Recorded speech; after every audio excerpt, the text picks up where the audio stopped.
Malam itu, hujan turun tanpa henti. Hanya ada aku dan Anton.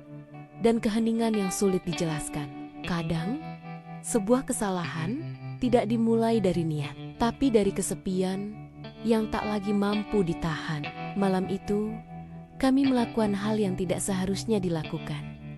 Assalamualaikum warahmatullahi wabarakatuh. Halo teman-teman semua. Apa kabar malam ini? Semoga selalu sehat dan diberi ketenangan di setiap langkahnya. Seperti biasa, sebelum kita mulai kisah nyata penuh makna kali ini, tulis dulu di kolom komentar.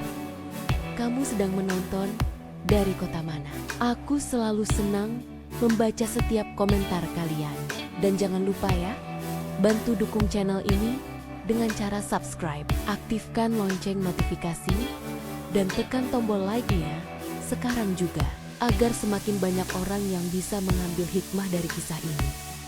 Karena malam ini, aku akan bercerita tentang seorang wanita cantik bernama Tante Erni, yang menemukan pelajaran hidup tak terduga saat liburan di Bali. Sebuah kisah tentang kesepian, pertemuan, dan makna kejujuran yang sesungguhnya. Namaku Erni. Usiaku 42 tahun. Bagi orang-orang di sekitarku, aku seperti wanita yang punya segalanya, rumah megah di Jakarta, mobil mewah, perhiasan berkilau, dan suami sukses yang dihormati banyak orang. Aku sering dianggap contoh sempurna, seorang wanita yang beruntung dalam hidup. Tapi orang tidak tahu, di balik senyum dan penampilan glamor itu, ada kesepian yang menekan perlahan-lahan. Seperti ombak yang tenang di luar, tapi menghantam karang di dalam hati. Suamiku, Indra, adalah pengusaha besar di bidang ekspor kayu. Pria ambisius, pekerja keras, dan rasional. Ia selalu berkata, "Aku kerja keras bukan buat diriku, tapi buat kamu, Erni." Kalimat itu indah, tapi semakin sering ku dengar, semakin terasa hambar.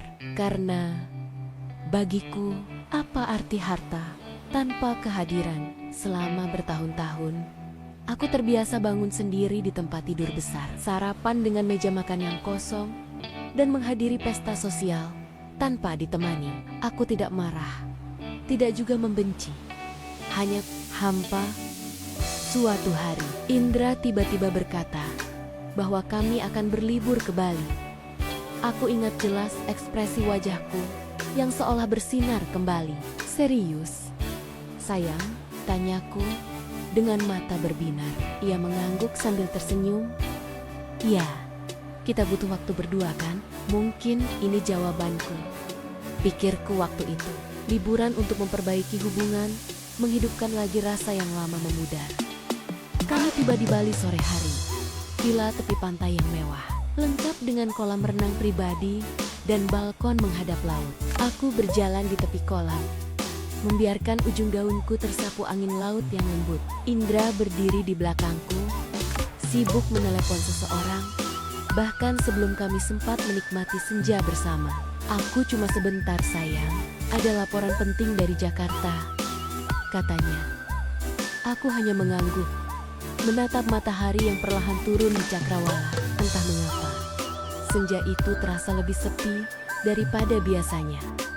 Malamnya, kami makan malam berdua. Indra tampak lelah, matanya sayu, tapi pikirannya tetap sibuk. Aku mencoba mencairkan suasana. "Besok kita ke pantai, ya?" katanya. "Sunrise di sini indah banget." Ia tersenyum, tapi jawabannya datar. "Lihat nanti ya, kalau urusanku kelar." Dan benar saja, keesokan paginya, ia menerima telepon dari Jakarta. Nada bicaranya berubah serius. Setelah menutup telepon, ia menarik napas panjang, lalu menatapku dengan wajah bersalah. "Sayang, aku harus balik dulu ke Jakarta. Ada masalah di proyek. Cuma 2 atau 3 hari. Aku janji balik." Aku hanya diam. Bukan pertama kalinya hal seperti ini terjadi. Tapi kali ini, entah kenapa, rasanya berbeda. Rasanya seperti ditinggalkan, bukan karena pekerjaan, tapi karena aku sudah tidak jadi prioritas lagi. Ketika mobil yang membawanya menuju bandara perlahan meninggalkan villa. Aku berdiri di balkon. Angin laut menerpa wajahku. Aku mencoba tersenyum, tapi senyum itu terasa berat. Hari itu, aku sadar, bahkan di surga sekalipun, kesepian bisa terasa seperti neraka. Hari kedua di Bali terasa panjang dan sunyi. Villa yang semula terasa indah, kini seperti terlalu luas untuk kutinggali sendirian. Suara ombak dan desiran angin sore hanya membuat kesepianku semakin nyata. Aku memutuskan keluar, sekadar berjalan, menyusuri pantai. Langit mulai jingga, dan pasir hangat menyentuh kakiku. Di kejauhan, kulihat orang-orang tertawa, bermain air, dan berfoto. Entah kenapa, pemandangan itu justru membuatku merasa semakin terasing. Aku duduk di kursi kayu dekat warung tepi pantai, memesan es kelapa muda, mencoba menikmati angin laut. Tapi pikiranku terus melayang pada Indra. Apakah dia sibuk? Apakah dia pernah merasa bersalah meninggalkanku sendirian? Permisi? Bu Erni? Suara itu pelan, tapi cukup untuk membuyarkan lamunanku. Aku menoleh. Agak kaget, di hadapanku berdiri seorang pria muda berkulit sawo matang dengan senyum sopan. Maaf, ibu masih ingat saya nggak? Saya, Anton, dulu kerja di perusahaan Pak Indra, bagian operasional. Katanya dengan nada gugup. Aku menatapnya lebih lama, mencoba mengingat. Oh iya, Anton, wah, udah lama banget ya kamu sekarang kerja di sini. Anton mengangguk. Iya Bu, sekarang saya bantu ngelola resort di daerah ini. Dunia sempit ya Bu. Kami tertawa kecil. Percakapan yang awalnya kaku perlahan mengalir, ringan, ramah, tanpa beban. Ada sesuatu dalam cara Anton bicara. Hangat, sederhana, tapi tulus. Sesuatu yang sudah lama tidak aku rasakan dari siapapun, bahkan dari suamiku sendiri. Bali tenang. Iya Ton, tanyaku sambil menatap laut. Iya Bu, kadang terlalu tenang malah. Apalagi kalau sendirian. Jawabnya pelan. Aku tersenyum. Tapi di dalam dada terasa ada sesuatu yang bergetar. Seperti ada cermin yang memantulkan kesepianku sendiri. Anton lalu bercerita tentang hidupnya setelah keluar dari perusahaan Indra, tentang kerasnya hidup di Bali, tentang pekerjaannya yang tidak menentu, tapi membuatnya bebas. Aku mendengarkan dengan seksama. Dan tanpa sadar aku ikut larut. Waktu berjalan cepat. Langit mulai gelap dan hujan rintik turun perlahan. Aku melihat jam. Sudah hampir pukul 8 malam. Kamu nggak balik ke rumah? Tanyaku. Saya kos di dekat sini Bu, tapi belum sempat makan malam juga. Aku menatapnya, lalu berkata dengan lembut. Kalau begitu, ikut tante aja. Di villa masih ada makanan. Sekalian berteduh. Lagi pula, hujan makin deras. Anton sempat menolak, tapi aku tersenyum dan berkata, anggap aja balas kebaikan lama. Dulu kamu bantu Indra banyak. Sekarang gantian tante yang kasih tumpangan. Ia mengangguk pelan, agak kikuk tapi tersenyum. Kami berjalan berdua menuju mobil sewaan yang kubawa. Hujan menetes di antara langkah-langkah kami. Dan entah mengapa, malam itu terasa seperti awal dari sesuatu yang tak pernah kurencanakan. Suara hujan di luar semakin deras ketika kami tiba di villa. Lampu-lampu taman memantul di permukaan basah, menciptakan suasana yang lembut tapi sunyi. Anton terlihat kikuk saat membuka pintu, seolah takut melangkah terlalu jauh. Masuk aja Ton, gak apa-apa, anggap rumah sendiri, ucapku sambil tersenyum. Aku menggantung jas hujannya di rak, lalu berjalan ke dapur kecil untuk menyiapkan minuman. Aroma jahe dan kayu manis mengisi ruangan, menciptakan kehangatan di tengah malam yang dingin. Anton duduk di ruang tamu. Pandangannya berkeliling, menatap lukisan di dinding, perabot kayu, dan lilin aromaterapi yang menyala di atas meja. Mewah banget ya Bu. Tante maksudnya, katanya sambil tersenyum canggung. Aku tertawa pelan. Iya, tapi kadang rumah besar itu cuma bikin sepi tambah terasa. Ton, Anton menatapku sejenak, lalu berkata pelan. Saya ngerti maksud tante. Kadang tempat paling indah pun nggak ada artinya kalau kita sendirian. Aku terdiam beberapa saat. Kalimat itu menembus batas sopan santun. Tapi jujur, ada kehangatan di dalamnya. Aku menyerahkan secangkir teh hangat padanya. Tangan kami sempat bersentuhan sekilas. Hangat, tapi membuat jantungku berdebar aneh. Kami berbincang lama tentang masa lalu, keluarga, dan kehidupan yang sering tidak seperti harapan. Anton bercerita bagaimana ia dulu sering melihatku datang ke kantor, membawa bekal untuk suamiku. Waktu itu saya mikir, enak banget punya istri kayak tante. Lembut, tapi kelihatan kuat, katanya sambil menunduk. Aku hanya tersenyum, menatap secangkir tehku yang kini tinggal setengah. Dulu mungkin iya, Ton, tapi sekarang kadang tante juga nggak tahu kuat atau cuma pura-pura kuat. Hujan makin deras, petir menyambar, membuat cahaya lampu di ruangan redup sesaat. Aku sedikit terlonjak, menatap ke arah jendela. Anton berdiri. Tante takut petir ya? Aku mengangguk pelan. Iya, dari kecil. Ia duduk sedikit lebih dekat, mencoba menenangkan.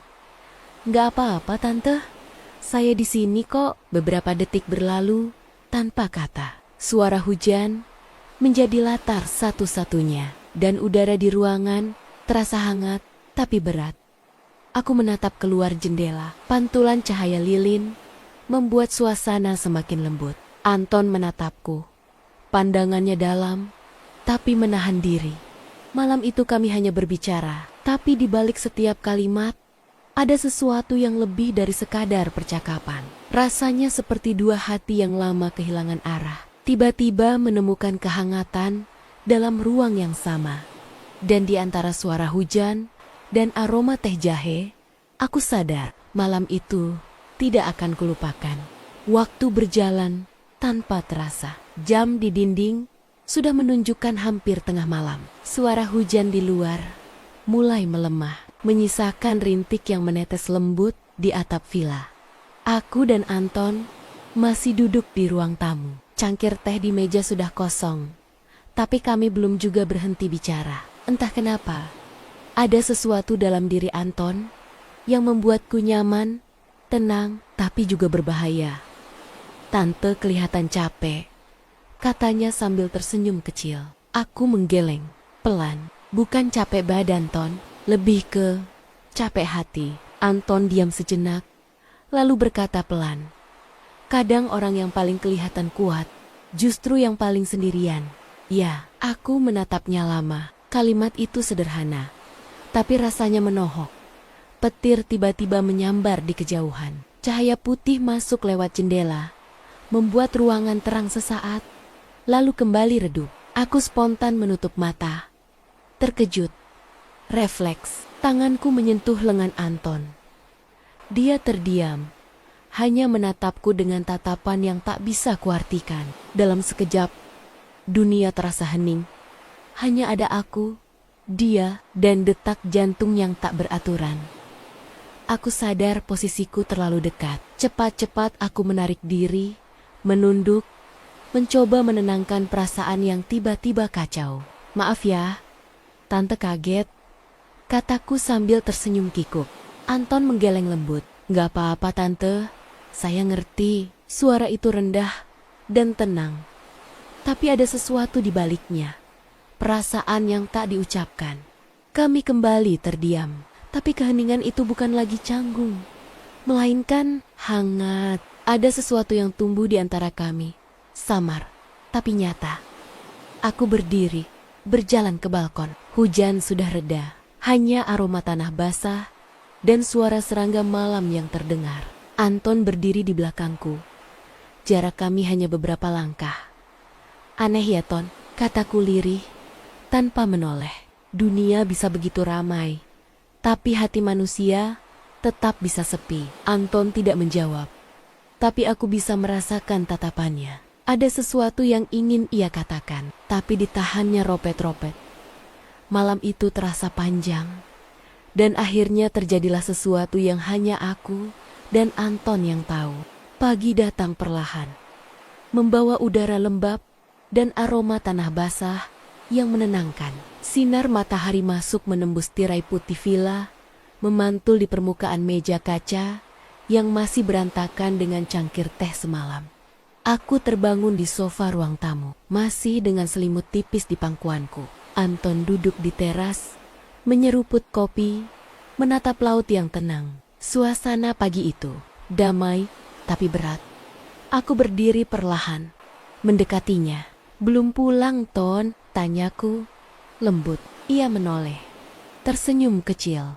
"Nggak enak ninggalin tante sendirian. Lagi pula, pagi di sini, sayang kalau dilewatkan." Aku ikut duduk di kursi sebelahnya. Kami diam, hanya mendengarkan suara ombak yang datang silih berganti. Entah kenapa, keheningan pagi itu terasa lebih jujur daripada ribuan kata. "Terima kasih ya, Ton," kataku, pelan. Anton menatapku, bingung. "Terima kasih karena udah nemenin tante malam itu." Kadang, seseorang cuma butuh ditemani, tanpa harus ditanya apa-apa. Ia mengangguk pelan, matanya menatap jauh ke laut. "Tante, jangan terlalu keras sama diri sendiri. Semua orang bisa merasa kesepian, bahkan yang kelihatannya paling kuat." Aku terdiam, menunduk. Kata-katanya sederhana, tapi menyentuh bagian hatiku yang paling rapuh. Sebelum ia pamit, aku berkata, "Anton." Ia menoleh. "Apapun yang terjadi semalam, cukup kita berdua yang tahu. Anggap aja, itu cara semesta ngingetin tante tentang sesuatu." Anton tersenyum tipis. "Saya ngerti, tante.